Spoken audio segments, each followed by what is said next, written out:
Hi, by now the other classes have caught up, so we'll start the new topic, which is on quadratics. Remember, you've already practiced with the use of your calculator, and so hopefully you're very confident when it comes to the Tech A. Now here's where we have to challenge ourselves with the Tech 3. And our first lesson is a very simple one, but it's important that we just nail that understanding of the null factor law. So we mark our attendance for the last lesson of this week.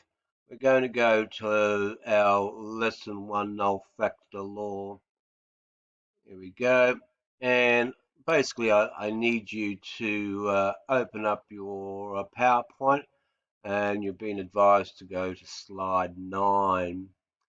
And as far as the questions to do today, it's really simple. Chapter 5A, only questions 2 and 3.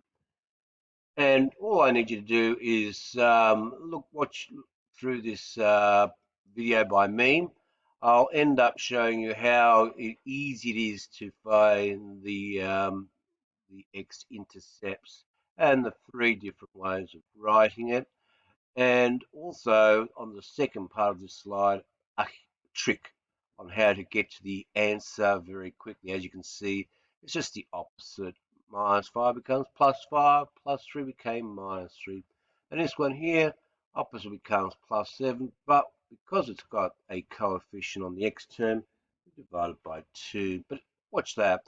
And then finally, just have another look from someone else who basically does it the way I first show it. Remember, it is the very simple one where we have them as factors or zero products. And then no classes on Monday. It's a free day.